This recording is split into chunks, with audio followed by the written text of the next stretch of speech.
What's up, everyone? This is Every Inch Counts podcast, episode 15. It's a big number because my first podcast only got to 15 episodes. So we are reaching for the stars. New heights. Shout out to the Kelsey brothers right there. Yeah, brother. Oh, no, I'm tangled. Terrible producer I am. Nah, you're good. So today, I have a special guest. Met him through bowling. He is a rugby player who also bowls on the side, currently dating a girl who I used to work with. Yeah, small world. He is a father-to-be in about 2 months. Jake Konrath. I said that right? Yes, you did. Perfect. I meant to ask you before, but... No, you're all good. Perfect. How you doing, man? Oh, I'm good. Thanks for having me on, Josh. No problem. If you want, keep that a little bit closer just Got so you. everything's... Oh, perfect. You're solid. That's solid. Yeah, it's your first podcast. How are you feeling? A little nervous, you know. A little nerves? I got my liquid courage. So You got me some too, man. Zombie dust. Cheers, brother. Cheers. First time having a alcoholic beverage on the pod. First time for everything. First time. Every inch counts, you know.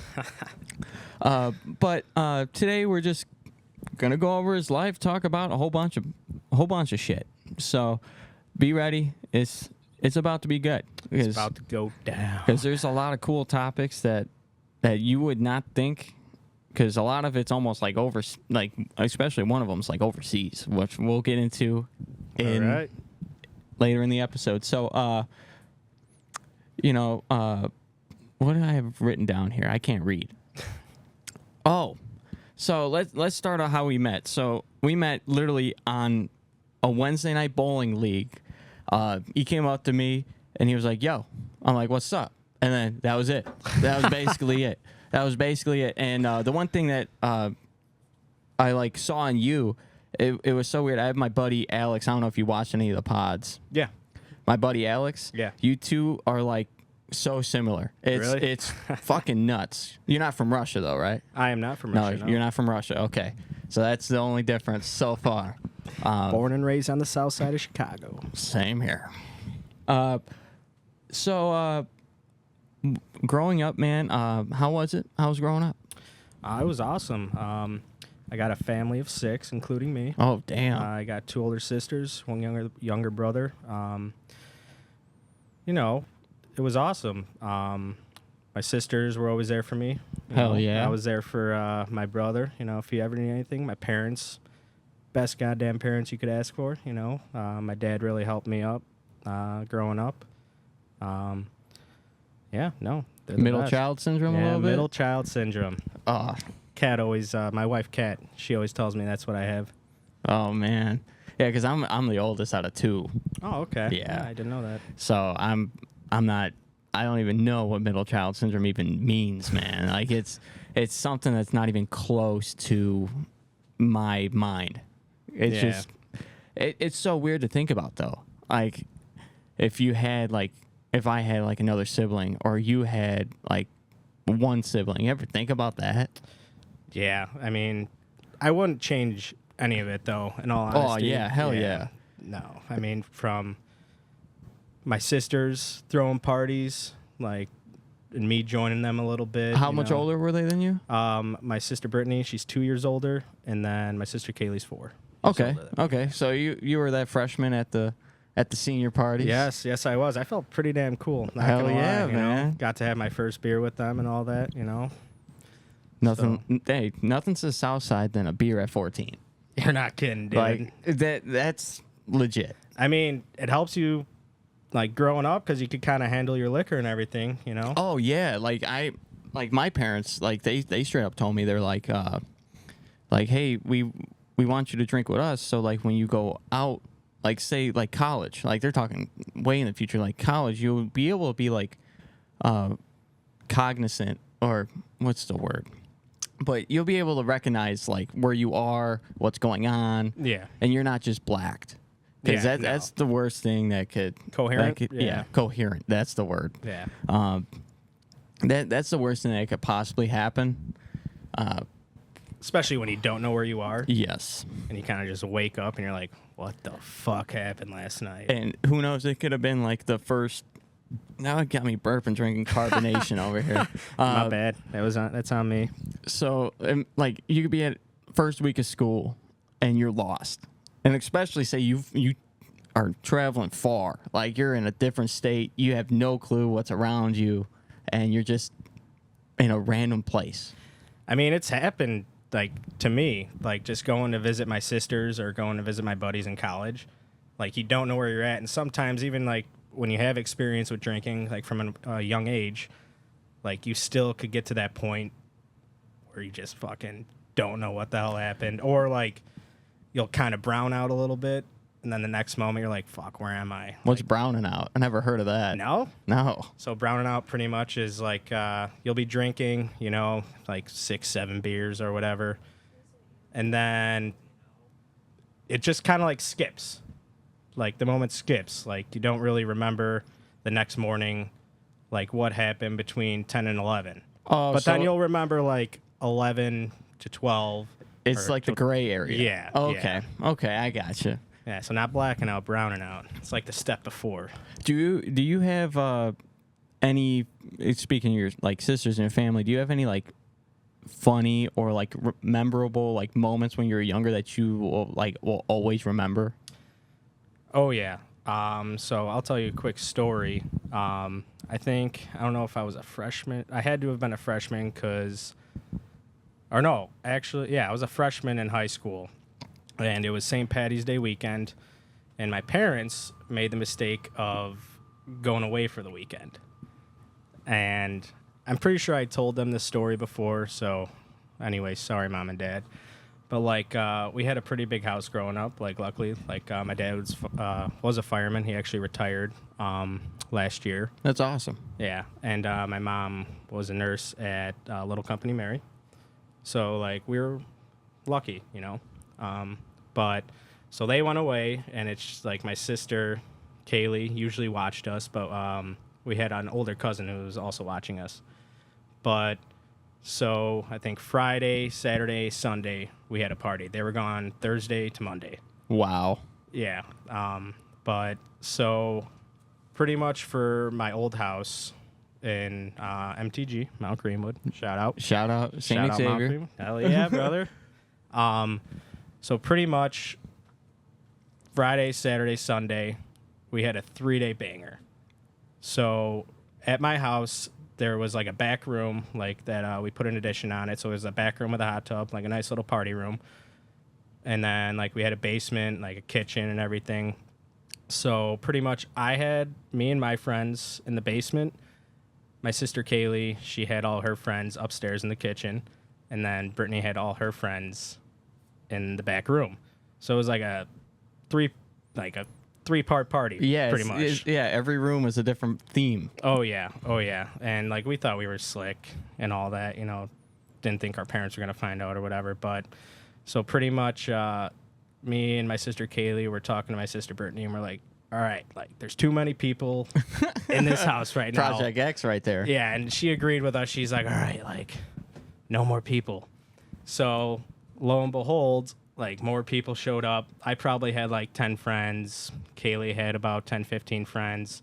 And then Brittany probably had, like, 30 or 40 people, like, in the back room and in the backyard. So more people started showing up. And then I remember my sister told, like, one of her friends, Ricky, shout out Ricky, like, hey, like, watch the door. Like, make sure nobody else comes in. Like, if they go to the backyard, like, whatever. Like, we had a nice, like, big backyard. So, like, people could hang out there, whatever. So, people tried coming in. And Ricky, he's a bigger dude, also a rugby guy.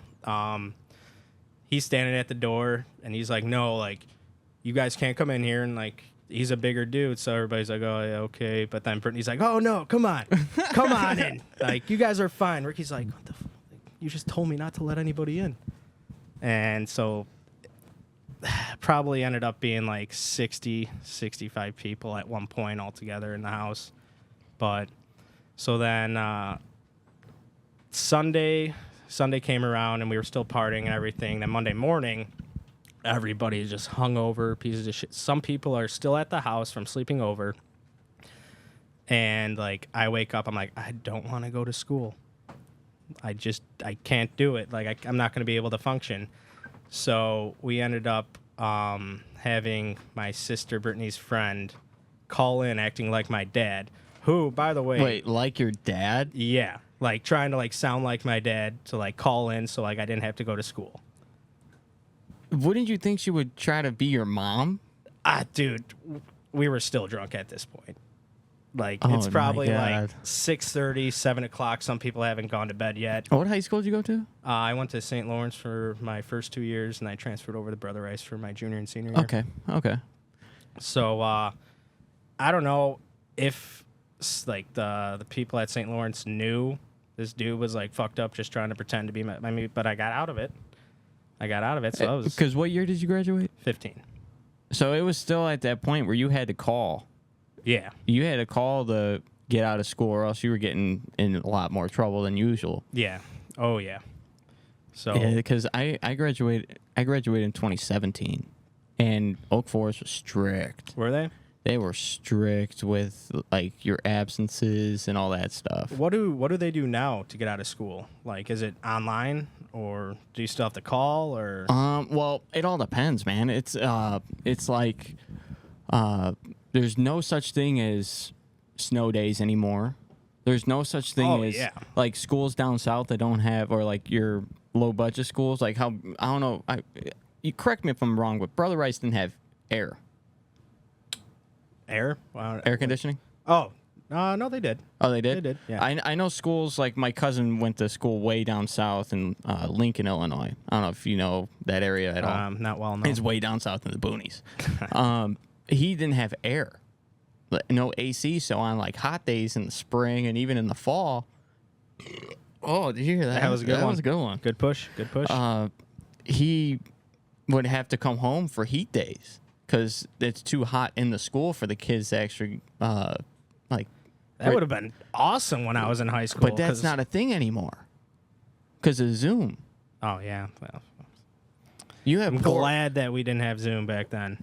Dude, poor like kindergartners and first graders that like probably can't sit down and look at a computer for that long and retain the attention with everything around them. Yeah, no way. Are like, they had to struggle. Like do I agree with it? No, but I understand. Do you remember like Skype or Ubu? Yep. Do you think you would have thought back then they would have thought like, oh, we could just use that or use Skype didn't have multi-person calling. Oh, it didn't? No, and if it did, you had to pay for it. Like everyone who was doing it had to pay for it. So the school would have had to pay for everyone, and they weren't doing that shit. That's how they get you. Yeah, they weren't doing that shit. Because I remember Skype back in the day was the shit. I don't even think it's no longer out. Is it even out anymore? I don't even think it's out. I haven't seen it or anything on app stores or anything. I think it might be gone, if I'm being completely honest. Oh, it's still available? Thank you, Kat. But yeah, man, it's a whole different ball game now. Yeah. It's completely different. But yeah, man, how was speaking of high school, let's just fast forward a little bit. How was high school? What did you do in high school? I was a part of, so I went to St. Lawrence for my sophomore year. I played football, and that's when I first started rugby. Okay. St. Lawrence didn't have a rugby team, so I was able to play over at Brother Rice. Okay. Yeah. So I played football at Lawrence for my sophomore year, and played rugby at Brother Rice, and then I ended up transferring over to Brother Rice to continue playing rugby. And then I played a little bit of football my junior year, but then I ended up getting hurt with a torn labrum from playing rugby, which that kind of sucked. So I didn't really play too much my senior year. Oh, actually, I'm so sorry. I wasn't allowed to play my junior year because I transferred over. Yeah. So there was some rule. What is it called? IHSA. Yeah. Yeah. There was a kid that I went to school with who came from Brother Rice. Grew up with my whole life. Decided he wanted to go to Brother Rice for high school. He transferred, I think, sophomore or junior year. I'm not 100% sure. But he had to sit out a year. So it must have been his junior year. Okay. He had to sit out a year because he transferred But I don't even know if he sat out. Maybe it was like a 6-month thing, and he was a D1 baseball player. Oh, okay. So I think he transferred at the early or right as the school. I can't come up with words now. The zombie dust is killing me. He started the year off at Oak Forest, so I wonder if those 6 months rolled over already for baseball season. It was either a year or 6 months you had to wait. Oh, okay. Yeah, and I mean, honestly, I can't remember for the life of me, but I ended up, so I was still able to play Brother Rice Rugby. So that's what I did my junior year, and then I was able to play football my senior year and also play rugby. But, yeah, my junior year, I tore my labrum when I hit somebody for a tackle. Just a freak accident? Dude. I mean, I want to say, I can't remember it exactly, because, like, when you're playing rugby, it's just, like, pure adrenaline. Oh, yeah. Like, after the game's, like, said and done, like, and your adrenaline comes down, like, then that's when you start feeling it. But this is probably the only, well, one of the few times, like, I remember getting super hurt. Like, after I hit this dude, I tackled him pretty low, but, like, I think I hit his hip bone, or it was hard. Like, just like a freak little thing. Yeah, and I remember, like, I hit him, my whole entire right arm just went numb. I'm like, oh, like, I was on the ground. I remember I was in a lot of pain, and I remember the trainer coming up to me, and it was a woman, and she's like, "Oh, are you good? You good?" And I was like, I can't feel my arm. I can't feel my arm. And then, like, it slowly, like, as she was kind of, like, feeling my shoulder a little bit, like, it kind of, like, came back. So I remember I got up, like, and then there was a scrum, which is the 8 big guys from each team kind of, like, come together, and then they hit to try and regain the ball, possession of the ball. Oh, is it kind of like a drop ball or like a face-off? Yeah. Okay. I'll say face-off. Like, if there's a penalty, like, sometimes whichever team had the penalty, like, they cause a penalty, the other team gets to choose, like, if you want to try and kick it out of bounds to regain possession, like, wherever the ball lands out of bounds, or, like, they could scrum down or tap and go, which is pretty much, like, at the spot of the penalty. Pretty much tap the ball off your foot, and then you run, or you tap it off your foot, and then you pass it off to what we call pod, which is just 3 guys running up, pass it off to them, they go. But yeah, so the scrum is like the 8 guys on each side coming together, and then they put the ball in the middle, and then you kind of just fight for the ball. But I remember I was the number 8 in the back, so there's 3, and then there's 4 guys, and then there's 1 in the back. And I remember, like, pushing in the back because my head's in between 2 guys' cheeks. And, like, I tried putting pressure on my right shoulder and it just was not working right. It just did not feel good at all. And after there was another blown whistle, like, I told my coach, I'm like, man, I can't play right now anymore, you know? Like, so I ended up going out. And the next day, I remember waking up because I had school the next day, and I woke up, and I was like, I can't move, dude. I just couldn't. Dude, I broke my collarbone. I know how that shit feels. Dude, it was brutal. And so I told my dad, I'm like, Dad, I can't go to school. Like, I can barely move my arm. He's like, okay, like, we'll take you to the emergency room, yada yada. So they ended up putting, like, a dye into my shoulder to kind of CT scan. Yeah. So kind of look at what was going on. They're like, yeah, you tore your labrum, dude. Do you know what's crazy? So, like, I fucked up my back in college playing baseball. They gave me a CT scan because same thing. I felt like I couldn't move my left arm. I'm a righty thrower, right? Went to go throw the ball. I probably said the story a million times, but sharp pain, almost like I'm getting a shot, like right in my arm, right in my tricep. Oh, really? They thought I tore my tricep. So I'm taking all these MRIs and shit, and the doctor literally came back. He goes, yeah, you tore your tricep. You need to go to physical therapy right now. It's not surgery, but you need to go to physical therapy and get that shit repaired. But I go to physical therapy. Guy's like feeling my shit, you know, he's scraping it. He goes, dude, you feel that? Like, does that hurt? I'm like, no, this don't hurt at all. He goes, that's weird because I'm not feeling anything. And they said, you tore your tricep? Goes, flip on your stomach. I'm checking out your back. Checked out my back. Threw out my back. Oh, really? Yep. And you would think they would catch that, like, in some sort of MRI, or they wouldn't see that your triceps torn, If my tricep was torn, I wouldn't be able to move it. And I was able to move it. I just couldn't jump. I couldn't run. I couldn't throw. I couldn't do basically anything athletic. It just hurts so bad. But I know that feeling. Where you want to go, but you just can't. Yeah. I mean, I definitely regret this, but so I was supposed to go to physical therapy. It was supposed to be every Saturday, once a week. I think I went one time, and after that, I'm like, fuck this. Like, I want to drink. Like, I want to party with my friends. So, unfortunately, dumb Jake, he decided after that first physical therapy experience, like, not to go and to just kind of, like, do my own thing, Like, I wanted to not repair my body, but I wanted to have fun. Yeah. I wanted to have fun. I wanted to, not wake up at 6 a.m. on a Saturday morning. But, I mean, I'm definitely feeling the results of that now. Yeah, because you're hurt right now, aren't you? Yeah, I mean, it's better now because, like, I'm starting to work out again. And the injury that you're talking about was from my last rugby game. It was my left shoulder this time because that was my right shoulder that I hurt the first time around. But this, I never got it checked out or anything. It kind of just felt like a stinger to my shoulder.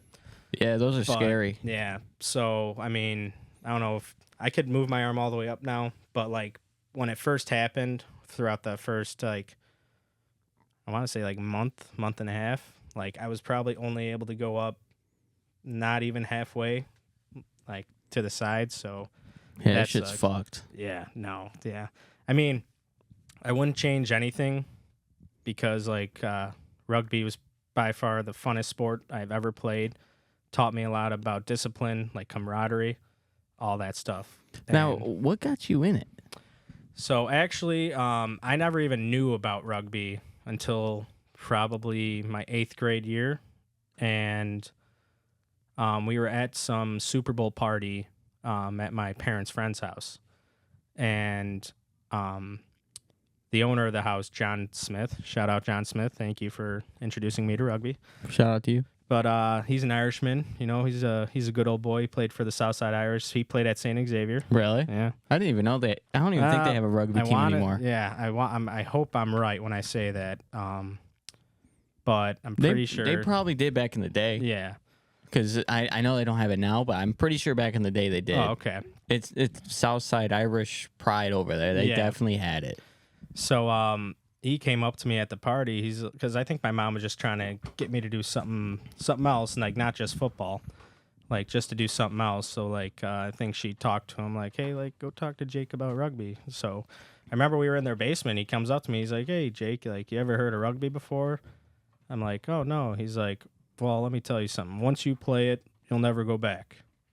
I'm like, okay, like what is it? And I remember him showing me like some highlights from. I'm like, oh, like that looks awesome. Like, oh yeah. You don't have pads on. Your guys are just smoking dudes, just creaming them. I'm like, yeah, like I'm an aggressive person, so like I'll try it out. I went to Brother Rice's first practice and fell in love with it right away. Now, explain to me, like, because I kind of understand it, but not a lot of people do, and I don't know enough to even talk about it. Explain the basic rules of rugby. Like, are there, like, if someone gets tackled, is the ball down like football, or is it still always in play? No, how do you score? No, you it's kick, you throw? Pretty much always in play. Like, even when somebody gets hurt, like sometimes they just play through it, like while the trainer runs out in the field just to check and make sure like they're okay or anything. But so it's 15 on 15. There's also sevens, which is 7 on 7, which is for the not bigger guys. Some big guys do play, and I give them all the props in the world because you got to be conditioned as all hell. It's like soccer. Dude, you're running, and the fields are so, like, the fields are like soccer fields. Oh yeah. But dude, there's so much more ground to cover when it's 7-on-7. But so usually, so when I first started playing, it was 15-on-15.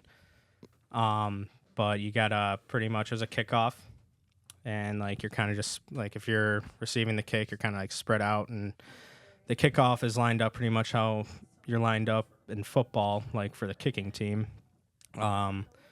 But you have to bounce the ball off the ground and kick it. When Okay. you're kicking it off. You bounce it? Yeah, so Dude, that's gotta be hard. No, it's called the drop kick, and like to all the kickers out there, like props to you guys because I can never get a drop kick down to save my life. Like what's the proper way to doing it? Do you take it on the side? You drop it on the side, or you drop it from the tip? No, you drop it from the tip Oh Jesus! because then there's that little bounce off the ground, and like if you hit it perfectly, you could kick it far. Because they're lighter than footballs, aren't they? Yeah, I would And say they're so. more air. Yeah, there's definitely more air in it, but I mean, usually guys nowadays, from what I've seen, they like to, so the ball has to go 10 meters. Like football. Or 10 yards. There you go. Excuse me. There Yeah, you see, go. now you It's got your me turn. burping. Jesus Christ. But it has to go 10 meters, and usually guys will try and get that perfect 10-meter kick where it's nice and high, so it gives the guys time to run down there. And if like one of our guys gets down there, like whatever, like right next, because there's guys lined up on the 10-meter line. If our guy could jump higher than their guy, like we could get the ball and we'll steal the ball, and then like it's our possession. Mm-hmm. And so to get back to your question about like when you get tackled, so when you get tackled, your goal is to place the ball back towards your team, like from the spot where you got tackled. So pretty much as soon as you get tackled, you want to spin as quick as you can, face your team, and like just place the ball. And Because there's no forward laterals, right? no, it's all like All again, backwards. Yeah, all Okay. backwards. Or all yeah. That's interesting. Yeah, no, it's awesome though. Like once you get the hang of it, oh, you have so much fun. I feel like I do. I know I would suck at rugby. I have no intention of playing rugby. I'm way too Don't small. sell yourself short, Dude, man, dude. I'm 140 pounds of pure bone. Like I cannot survive in a rugby game, but I'd be good at passing. Sometimes that's all you need to do. You might get cracked after you pass it. Dude, I get hit once and I'll be like, okay, take me out. I'm good. Like that. That's all I need. Hey, but that pass might lead to a score, which we call a try. That's a weird term. A try. Yeah, try. Wow. Like spell try. Yeah, Wow. TRY. But so after you place the ball back after getting tackled, their guys, the defense, is allowed to step over you, what we call like the channel. They're allowed to step over you, and if your guys aren't over you, so say you place a ball and your guys don't step over you and like make sure like kind of like a block, but you're kind of like down low, making sure nobody could come through the channel to steal the ball. But say nobody comes over you for whatever reason, you're alone, they could just step right over you, take the ball, boom, play, Wow. and just go the other way. Now, like, there's usually like big ass pile ups, right? Yeah. Is there Yeah. like an unwritten rule? Like if someone's down, like Tackled? yeah, if someone's down tackled and there's already two guys on him. Now, is that whole team trying to get him still, or is it like an unwritten rule? So there's a rule. So once you're tackled, the tackler has to roll away from the tackle, like the spot of the tackle. Oh, okay. So you're pretty much, as soon as you tackle a guy, you got to roll out of there, get up, and like get back to the defensive line. Or else you're pretty much as obstructing. So it's called a ruck. Okay. Like the channel is called a ruck. So like you're getting over to get to the ruck to make sure they can't come over the channel and or like overpower you and like get to the ball. But so if you don't roll out of the way, you're pretty much obstructing the ruck and like making it like not really playable.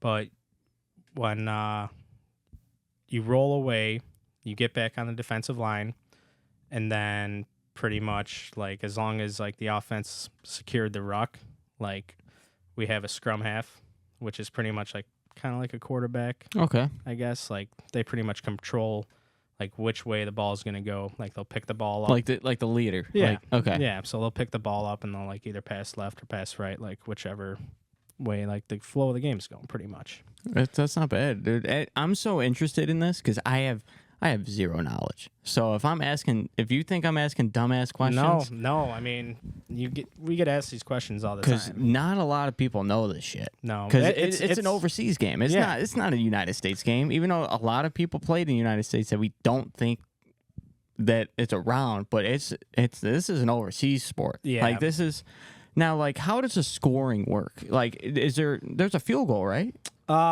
Yeah, so it's called like a conversion. So after you score a try, you have to touch the ball down in the try zone.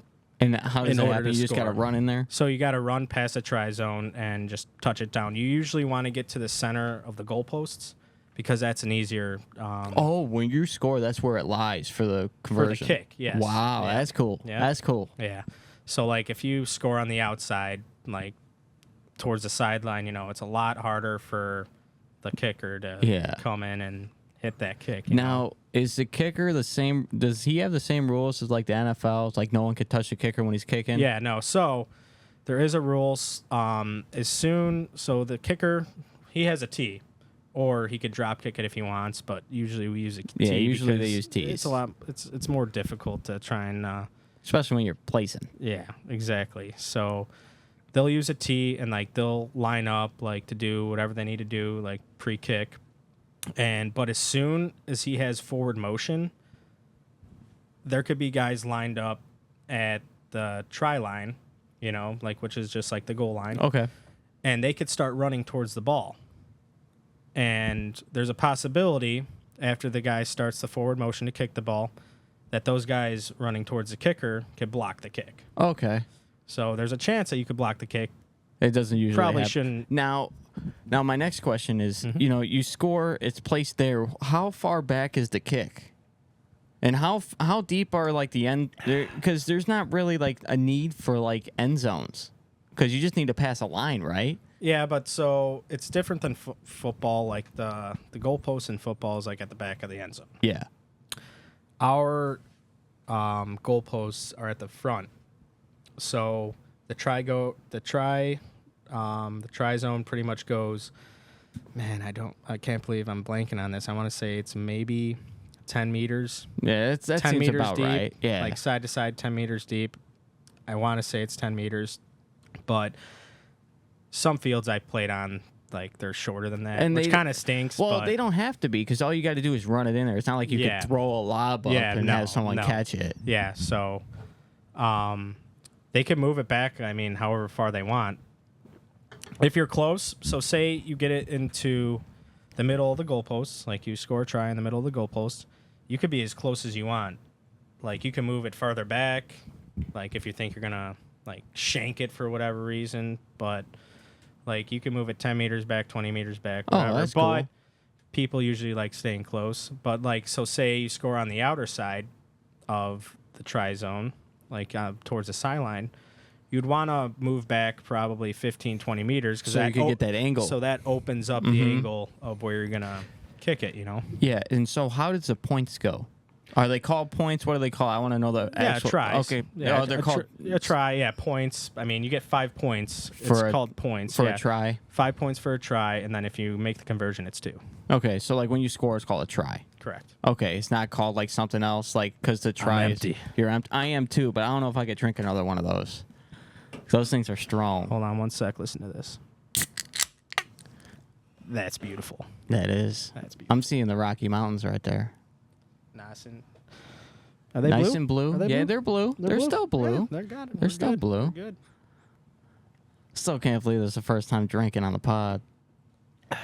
Like I said, first time for everything. First time for everything. I needed it Oh, I know. for liquid courage, dude. Like I know, and I was at first when I wanted to start this, I was like leaning away from it, but now I'm thinking in my head, I'm like some of my guests, like they want that just to have a little bit of that courage, or like they feel more comfortable talking about Yeah. stuff when they have a drink in their hand and stuff. And you know what, like as much as I want this podcast to be professional, at the same time, you got to have a little bit of wiggle room. Yeah. So I mean, this is perfect. Like it's not like we're actually talking about stuff. It's not like we're talking about all we're doing is getting fucked up. Yeah, Like, you know what I mean? Belligerent or anything. No. Yeah. But back on the rugby, man. So you've played since you were freshman in high school, basically, and you're Correct. still playing now, or a little bit. Well, since you're hurt. Well, after the last game, it pretty much. So I'm 27 now. I mean, I should be in my prime, but just after all the injuries piling up, like I've cracked my ribs 4 or 5 times. How does that feel? Terrible. Like, is that when you crack a rib, man? Are you like just immobile? No, you could still move. The thing that made it worse for me was the breathing. Like when The you try, breathing's rough? you cannot like breathe all the way in to save your life, and you just feel every bit of that cracked rib. That's how it is when you fuck up your back too. Really? Yeah, you'll sneeze and you'll just be dude, sneezing is Yep. terrible because you just feel the sharp pain like in Yup. your side. The worst part about it is I've cracked both sides. At My the same left side, time? no. Okay. Luckily, no. But no, I've cracked the left side and I've cracked the right side as well. But they were both, I think, 2 months apart from each other because I was a dickhead and I decided to play when I shouldn't have. And as soon as that right side went down, I was like, all right, I'm gonna take a little hiatus from rugby for a little bit. Now, do people wear pads? Like, do So- they wear like you see it like baseball players sometimes they wear that like small chest protector, and like in football too they have the rib protectors that they wear Yeah. underneath their jerseys and Yeah. stuff. Do people wear that? Yes, yeah. I mean, I'm one of them. I never started wearing the padding, so pretty much it's like you have little pads on your shoulders, you have one in the middle of your chest, and you have some for like your sides. But And a girdle. no, Do you don't wear no girdle? No. You guys wear cups, no, dude. just compression shorts. You and never your short got shorts. nutted? No, I have, but I would have to. Are you allowed to wear a cup? honestly, I don't know. I've never come across anybody wearing a cup. I don't think anybody ever attempted It's to not like wear one. it's not like you're searching for it. No, no, not at all. But yeah, no, I don't know about if any of you guys out there know if you're allowed to wear a cup. I don't think so. But I've also never seen somebody. Nobody's ever asked me that. That's kind of. I've never thought That's about just something I that. thought about because in UFC they even use cups. Yeah, no. I mean, maybe. I mean, I wonder. I would think that would be an essential tool. I don't know. Because you don't know, man. You could Yeah, be we got men out there, Yeah. dude. Like we're gonna just take the pain. We'll just take it. Yeah, but dude, if you get hit, dude, no. Yeah, if you just split your ball sack in half.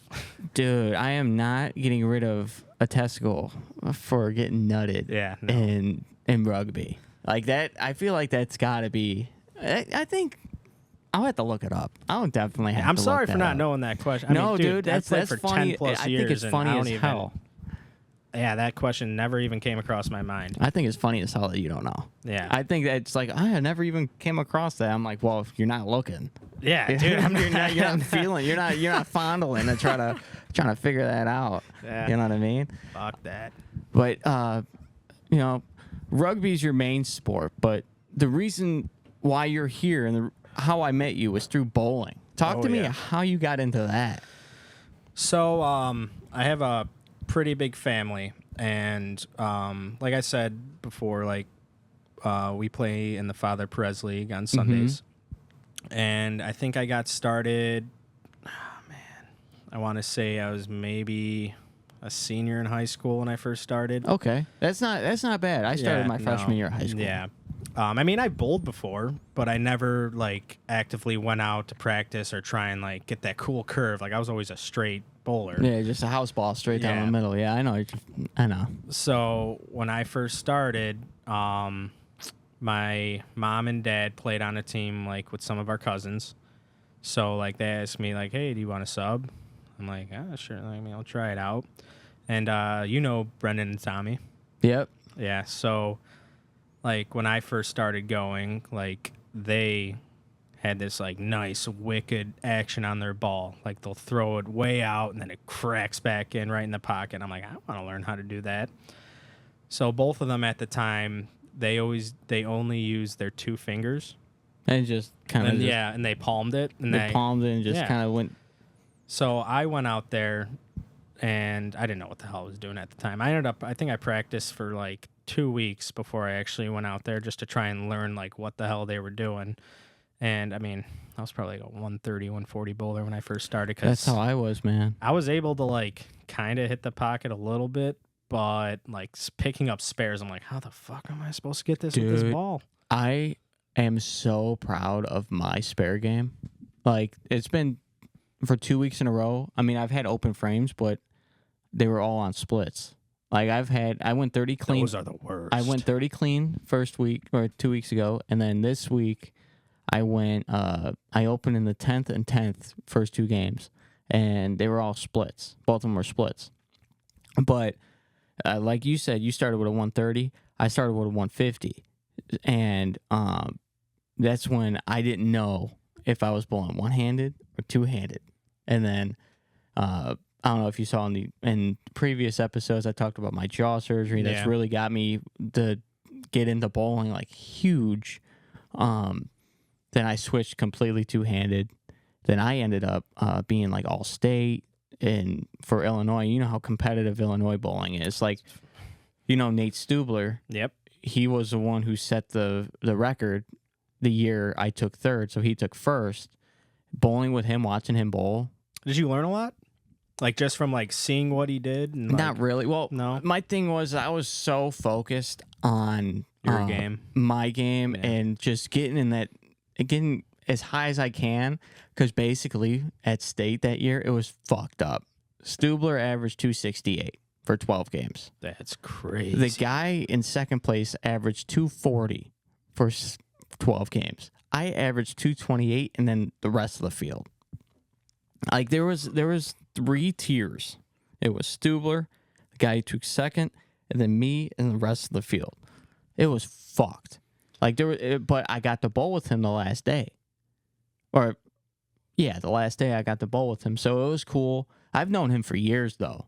I've known him through doing different tournaments and stuff. Same with, like, I don't know if you know the name Cameron Crowe, big name bowler Kevin McCune. Yep, McCune.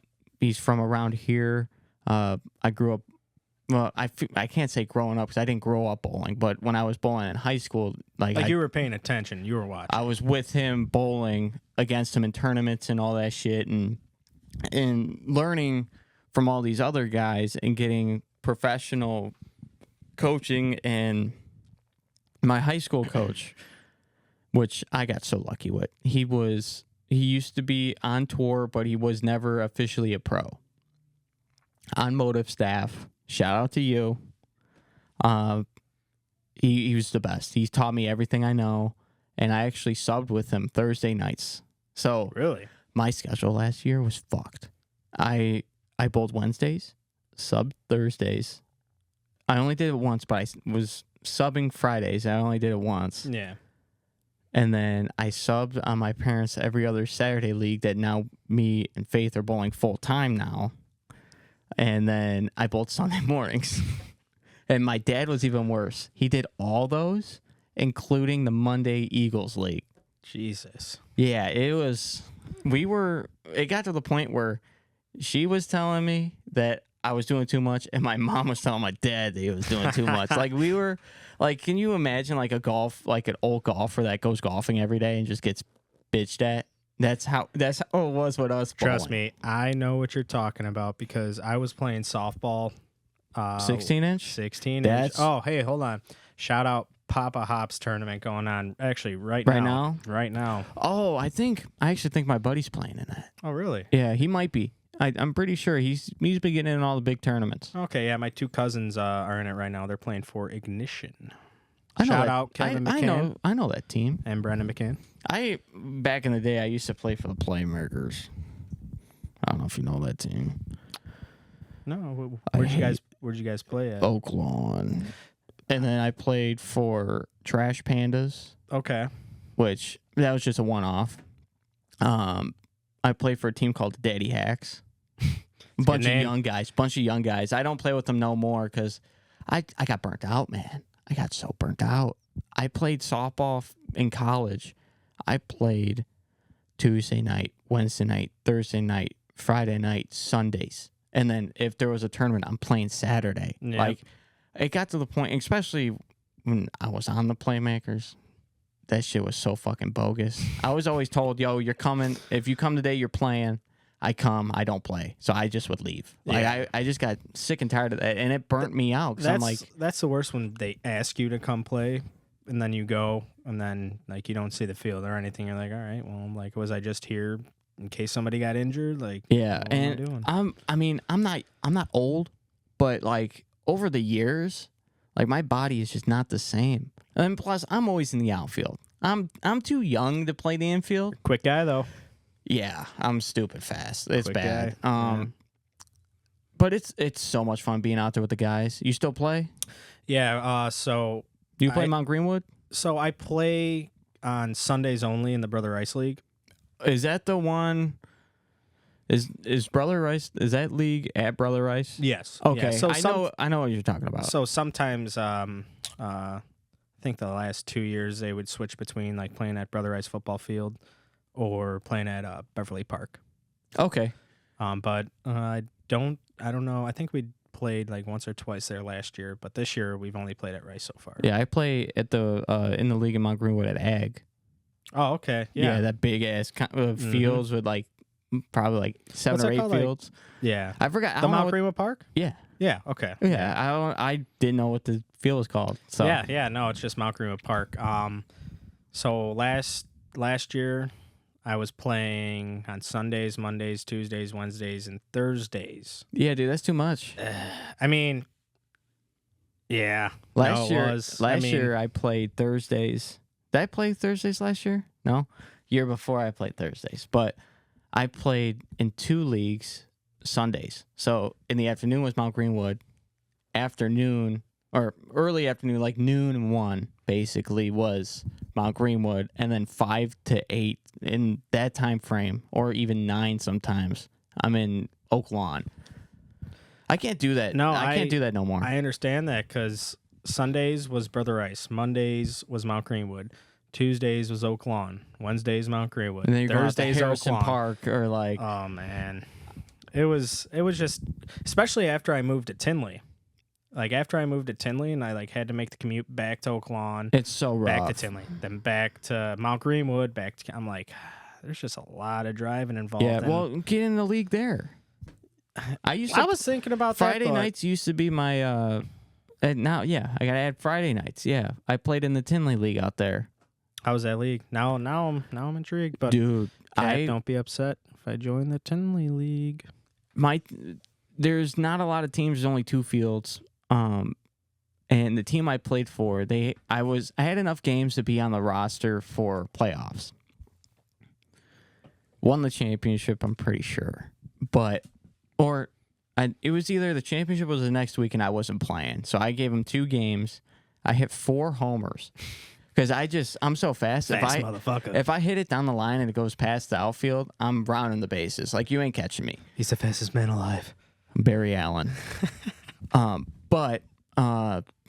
Yeah, softball was a big part of my life for my college years. Because I mean, you start playing softball at 16 out here. Yeah. Even though you're supposed to play at 18, you play at 16. That's exactly when I started playing, and so I started playing for my family team, and like they've been playing like since my papa, my grandpa McCann, and which he was playing since he was probably 20, 25, like somewhere around there. That's how the old guys are on my team. Yeah. They've had the same team and played in that league for years. I don't know the exact number, but it's decades. Yeah. No, you're not kidding. And I started when I was 16, and we were in the B League. So In Mount Greenwood? in Mount Greenwood. That's what we are in right now, dude. We Yeah. can't get out of it. Yeah, Except it's, I think it's tough, dude. No, I mean, I think this year we will. everybody's decent. We're You think so? undefeated and we've been slaughtering every team. Well, that's good because we always had a problem. So we had a lot of firemen and policemen on our team. Yeah, so they're always on duty and shit. Yeah, so like as soon as it came to like crunch time in the playoffs, like we wouldn't have like some of our best guys. But so I was on the team from 16 until unfortunately we disbanded. I think it was like 2 years ago. In Mount Greenwood? Yeah, so So I had to have seen you out there. had to have. We played for McCann Up. In the B League In the on B Sunday League. Sunday afternoons? So we played in the B League until, I want to say, from 16 till 24. I was 24, 25. And then we finally like won the championship, got moved up to the A League.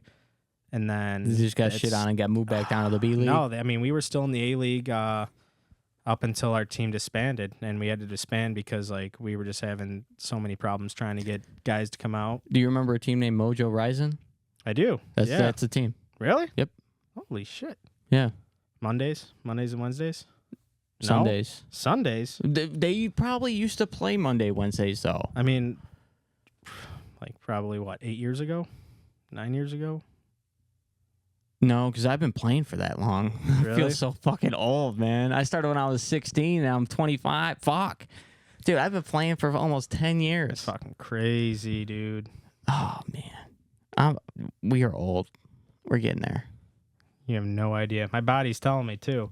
That's what I was telling me. No. Well, my body's telling me yes. Oof. Gotta hit those notes. You got to hit them. Hell yeah.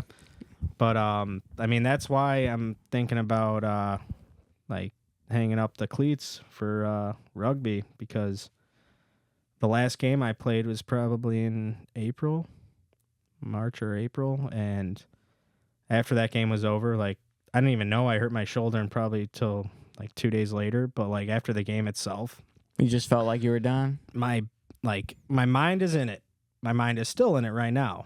But my body was definitely telling me, like, hey, dude, That's smart. what are you doing to yourself?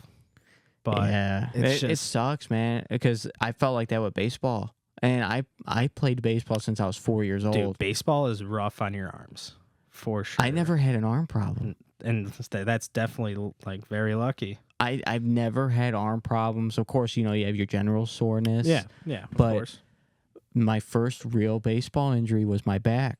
And at that point, all my scholarship was in bowling, and I was just a walk-on. I got hooked up because the coach used to live 4 houses down from me, Oak Forest guy. So he's like, okay, I take care of my Oak Forest guys. I know who you are. I know how you play. You're pretty decent. Yeah. I was all conference. I mean, I wasn't like crazy good, but I was pretty good.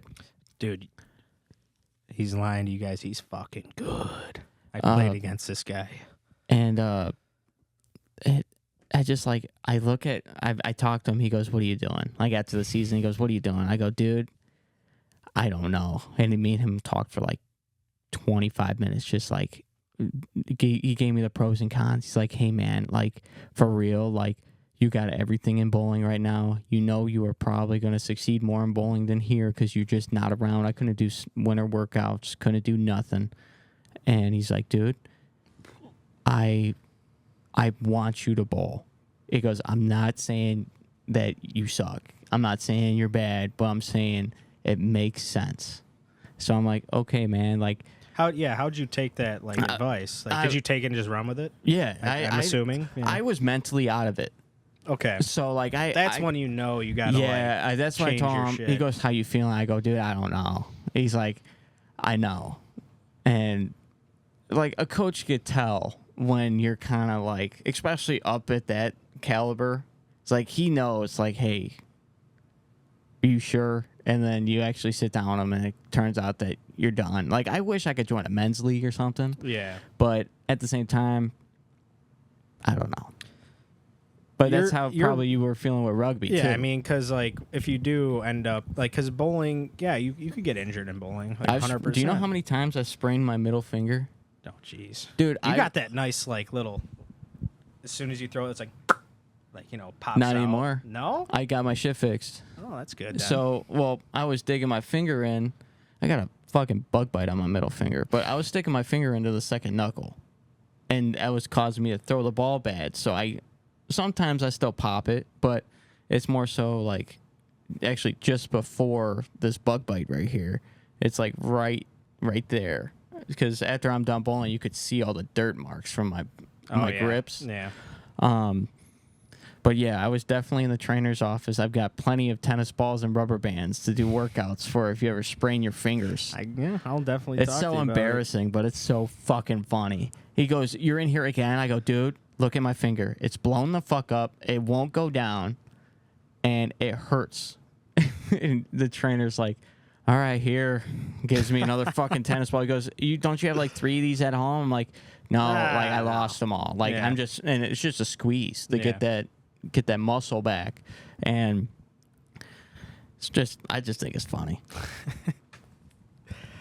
All right, let's move on from sports. You know, we could talk forever with sports. Yeah, I was about to keep going. But there's one last topic I want to talk to you about. Let's hear it. So, your wife. I didn't know if she was your wife. You just told me that before the pod. How did you meet her, and how did that all come together, man? Because I love hearing like these stories, because I'm going through it right now. I just love hearing it. So she's actually was my hairstylist at Sports Clips. That's funny. That's how I met her. And so I'll tell you the quick story.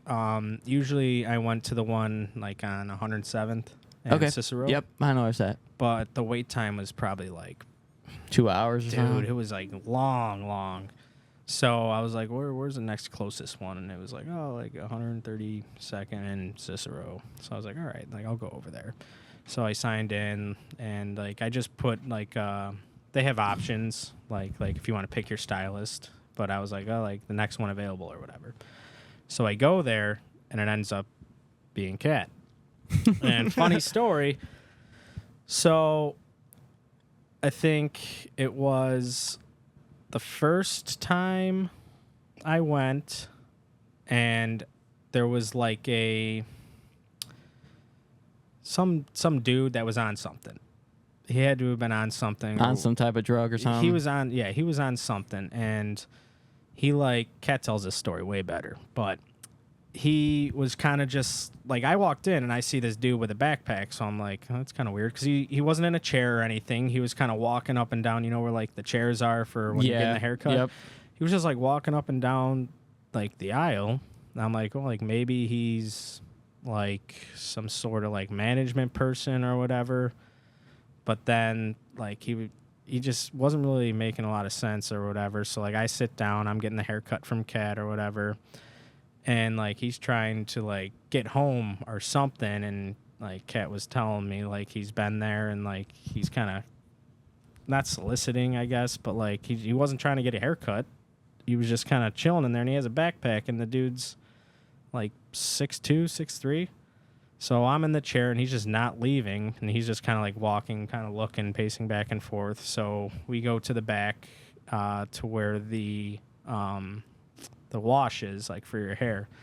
And I told Kat, I'm like you could wash my hair for however long you want, because have you ever had the washes there before? Oh, dude, they massage your hair. I would go there just for the MVP treatment, man. The MVP treatment is the best. At Sports Clips, the MVP is go-to, and I always double it. Always Every time. double it. You always double up. Pay the money, because it is awesome. And so, like, I told her, she always says, like, before we went back there, like, after, like, I stood up and, like, she saw how tall I was, she always says, like, she patted me on the shoulder. She's like, oh, good, you're tall. I'm glad you're tall. Because this dude's literally just hovering over everybody. I don't know if there was another person getting a haircut. There probably was.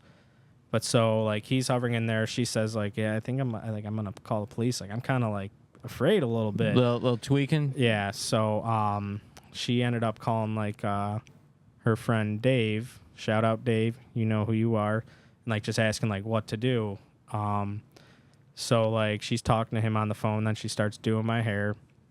And, like, we're probably back there, like 25, 30 minutes.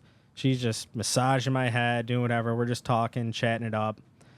And did you end up getting the police there? Yeah, so the police ended up coming, but the guy was already gone. Like, he ended up leaving. But before that, after I got up off the chair and, like, to walk back, like, so we could get the massage with this massage gun, in the chair. So, I'll tell you something about that damn massage gun. Not to cut you off. No, you're good. Some of those fucking stylists, they chintz out on that massage.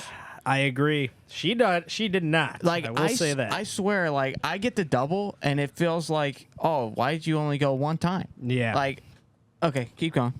Sorry, I got off tangent. No, dude, you're good. You got to speak your mind sometimes. Get it off Fucking your sports chest. clips You gotta sometimes, speak man. with your chest. Love the place, but goddamn, give me a good massage.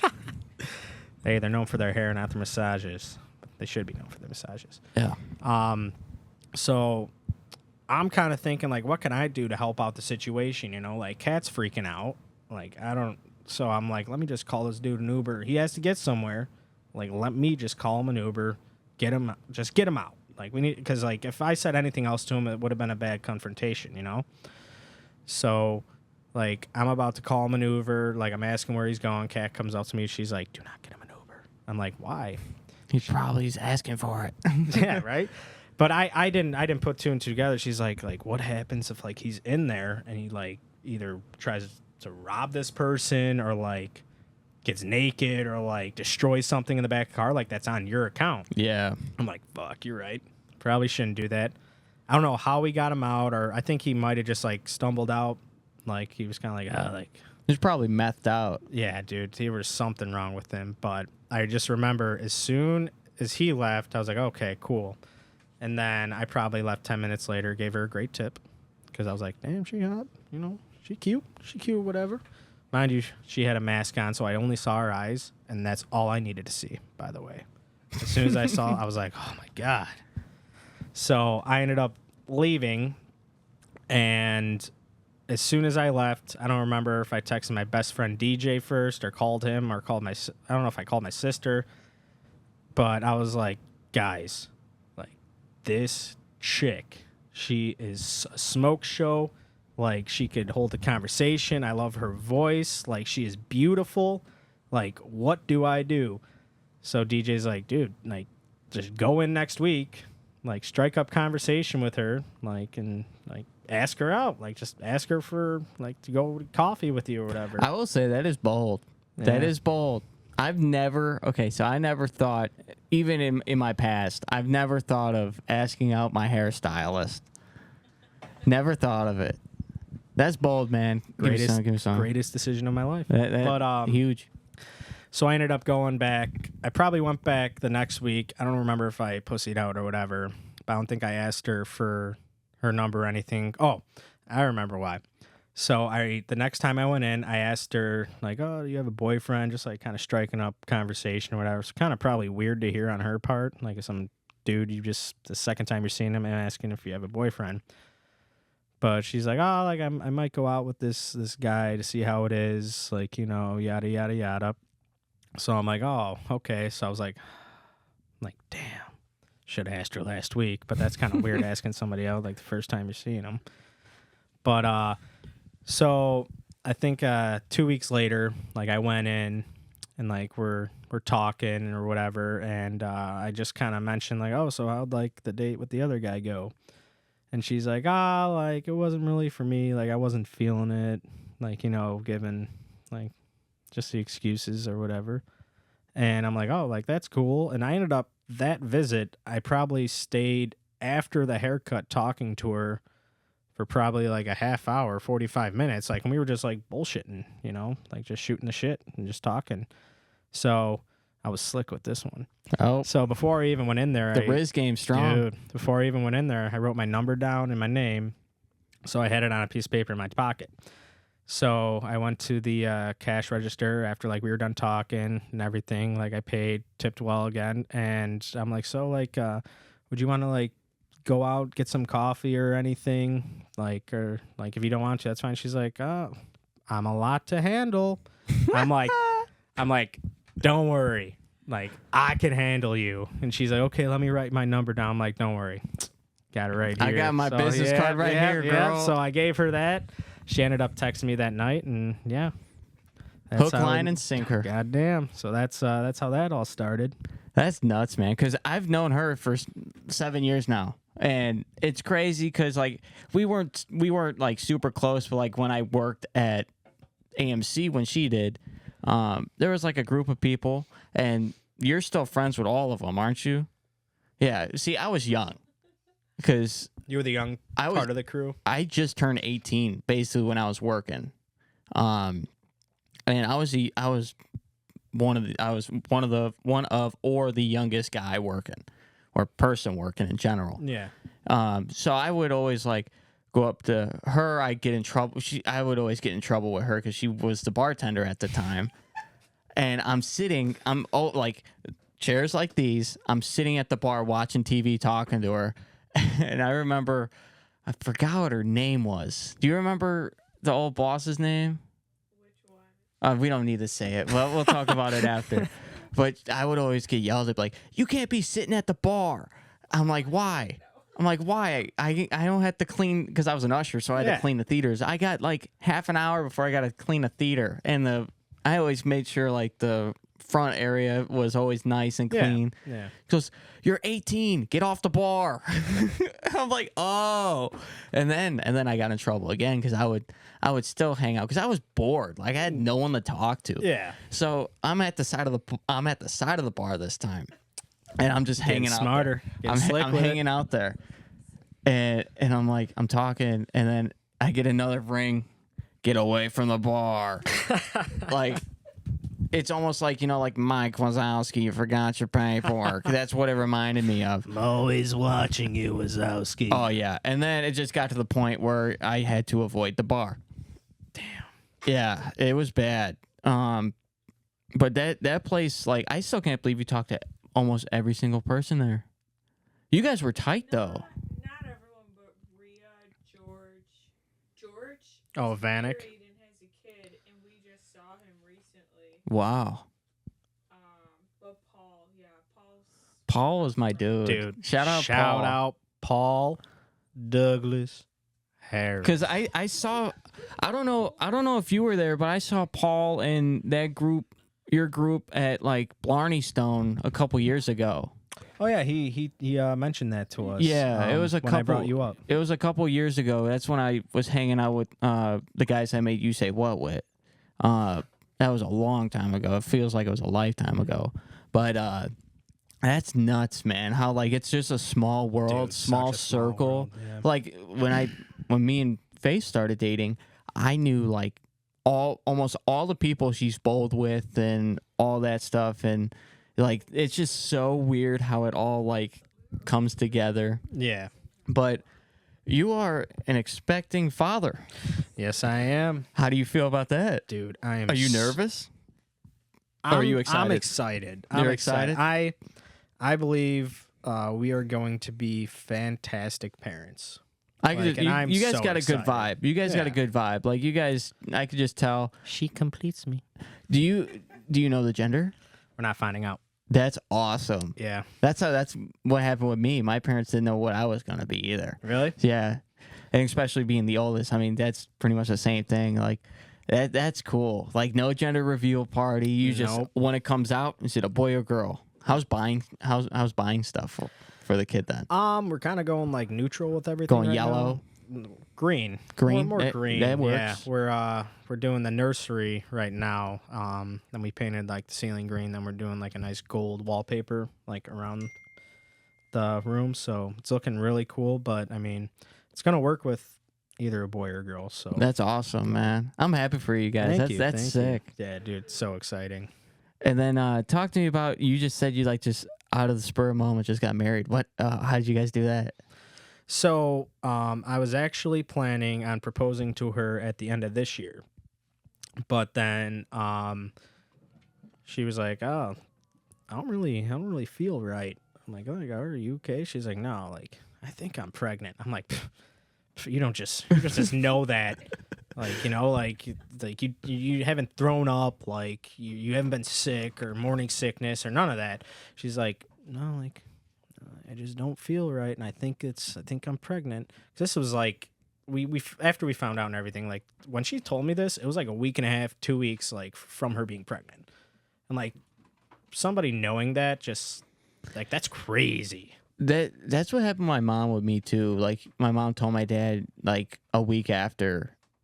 She was like, I'm pregnant. Like, I could just tell. And my dad's like, what the fuck? Women intuition or whatever. It was, I didn't think she was. And then lo and behold, like she took a test a couple weeks later and bing bong, she's pregnant. But so like I said, regardless, I was gonna propose to her at the end of this year, but then she went to get an ultrasound, and guess how much it was? A shit ton of fucking money. Just take a guess. Probably like $7,000. Okay, not that much. Like not that much. $5,000? No, not even that. It was $2,500 just for one visit, though. Is that covered with insurance?